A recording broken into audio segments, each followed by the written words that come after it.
Hello दर्शकों, आप सब लोग कैसे हैं। मैं यही ध्यान और भावना करता हूं कि आप सब लोग कुशल मंगल से होंगे, प्रसन्नचित्त होंगे, खुश होंगे, मग्न होंगे, मस्त होंगे, दुरुस्त होंगे, चुस्त होंगे। तो जैसा कि मैं हर रोज कहता हूं कि फॉलो सब्सक्राइब करो न करो ये तो आपकी मर्जी है, पर ध्यान लगाकर, चित्त लगाकर, मन लगाकर, दिमाग लगाकर, माइंड लगाकर सुनते रहो, बस यही हमारी अर्जी है। बस यही हमारी अर्जी है। बस यही हमारी अर्जी है। तो चलिए दर्शकों, जैसा कि हम लोगों की दंपति का गाथाओं का पाठ चल रहा है, तो आज की दंपति की गाथा है 216। दंपति की गाथा है 216 और प्रिय बग्गे की है 9वीं गाथा। दंपति गाथा है 216 और प्रिय बग्गे की है 9th। दंपति है 216। तो चलते हैं इस गाथा को तथागत सम्यक संबुद्ध ने किस समय पर, किस स्थान पर, किस उद्देश्य पर, किसको लक्ष्य बना करके उपदेशित किया। चलते हैं उस कथा की तरफ, उस विथा की तरफ, उस घटना की तरफ, उस कारण की तरफ, उस स्थान की तरफ। एवं मे सुतंग एकंग समयंग भगवा सावथियंग विहरति जेत बने अनाथ पिंड कश्य आरामे। ऐसा मैंने सुना, एक समय तथागत सम्यक संबुद्ध श्रावस्ती के जेतवनाराम में विहर रहे थे। उस समय की घटना है।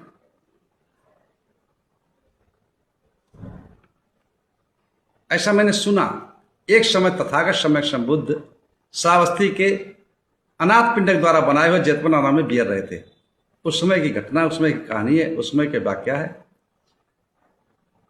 उसी श्रावस्ती नगर में एक बहुत विज्ञ पुरुष, समझदार व्यक्ति रहता था।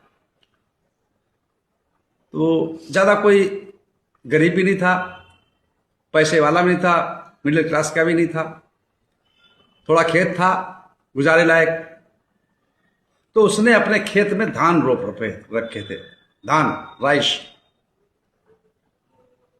लगा रखे थे। तो एक दिन तथागत सम्यक संबुद्ध को देखता है रास्ते में, तो उनको पंचांग प्रणाम करता है, वंदना करता है, कहता है तथागत सम्यक संबुद्ध से, शास्ता से, अरथ से कि हे शाक्य मुनि, मेरी जब फसल तैयार हो जाएगी तो सबसे पहले मैं आपको अर्पण करूंगा, आपको जो है दान दूंगा, आपको भोजन कराऊंगा। इस फसल का जो चावल हमारे तैयार हो जाएंगे तो सबसे पहले भात आपको खिलाऊंगा, राइस आपको खिलाऊंगा, चावल आपको खिलाऊंगा। ये कह करके तो तथागत सम्यक चले जाते अपने जेतवनाराम में, कुछ कहते नहीं, कुछ सुनते नहीं। समय गुजरता गया।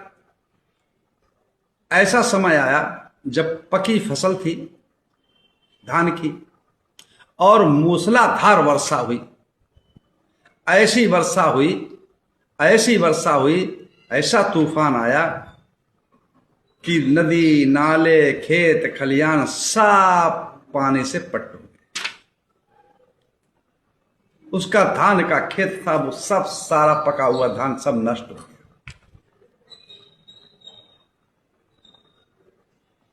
बर्बाद हो गया उसका। अब वो उसके दिमाग में क्या आएगा, क्या करूं मैं, कैसे जीवन चलाऊंगा, कैसे हमारा जीवन यापन होगा, क्या कर सकता हूं। कुदरत ने तो हमें, प्रकृति ने तो हमारा सब कुछ छीन लिया, हमारी फसल ही मारी गई। बेचारा इस मनहीन में अब वो ना खाना खाए ना पानी पिए, रात दिन लेटा ही रहे। एक दिन तथागत सम्यक संबुद्ध अपनी समाधि, जो विपश्य ध्यान भावना से करुणा भावना को में देखा क्या, अरे वो किसान जिसने हमें भोजन दान देने के लिए कहा था फसल तैयार हो जाएगी, और वो बेचारा बहुत मनहीन पड़ा है, दुखी पड़ा है। तो तथागत सम्यक संबुद्ध उस दिन जो है सुबह नाश्ता करते हैं, यागू खाते हैं, दोपहर का भोजन करने के पश्चात तत्पश्चात अपना चीवर संभाल करके और निकलते हैं और उसके घर पहुंचते हैं। देखा उसको तो लेटा हुआ, तो वैसे से देखता भगवान शाक्य मुनि को, तथागत सम्यक संबुद्ध को, तो उठ करके पंचांग प्रणाम करता है, आओ भगवान बैठो, आसन देता है। तथागत सम्यक संबुद्ध बैठ जाते हैं। जिस समय बैठ जाते हैं तो तथागत संबुद्ध, क्या बात है, कैसे दुखी हो, क्या प्रॉब्लम हो गई, क्या कारण है, आप तो बहुत खुश रहते थे, आप आज बहुत दुखी नजर आ रहे हो, मैं देख रहा हूं।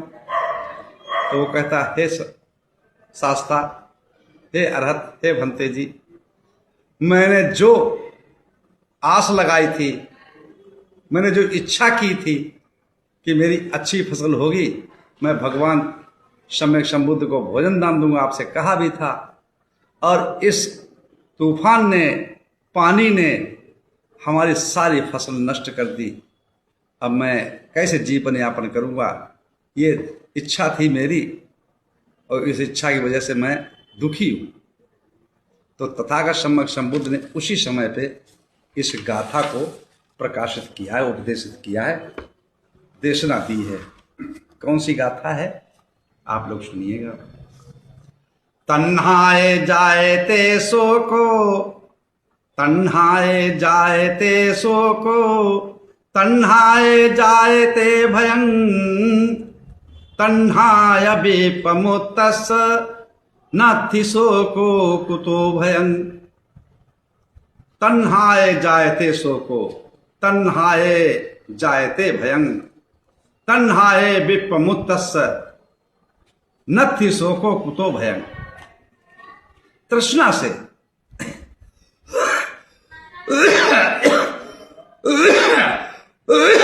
जो तुमने तृष्णाएं पाल रखी थी, इच्छाएं पाल रखी थी, उसके कारण तुमको शोक उत्पन्न हुआ है।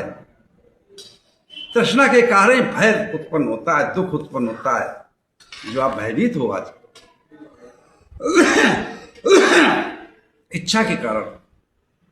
और जिसकी तृष्णाएं मर चुकी है, जिसकी इच्छाएं मर चुकी है, जिसने इच्छाओं को मार दिया है, उसको वो मुक्त को प्राप्त है, उसको शोक और भय उत्पन्न कभी भी नहीं होता।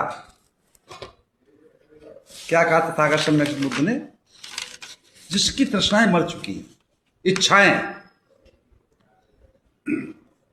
तृष्णा से दुख होत है, एक लाइन लिखी हमने, तृष्णा से दुख होत है और तृष्णा से भय होए। तृष्णा से दुख होत है और तृष्णा से दुख भय होए। जिसकी तृष्णा मर चुकी, उसको दुख भय कैसा होए। जिसकी तृष्णा मर चुकी, उसको दुख भय कैसा होए। इसी के साथ मैं अपनी वाणी विराम देता हूँ। आप सब लोग मंगल हो, कल्याण हो, सुखी जीवन हो, योगी काया हो, दुख दूर हो जाए, सुख से वास करो, हमेशा प्रसन्नचित्त रहो। आप सब लोग मंगल हो, मंगल हो, मंगल हो।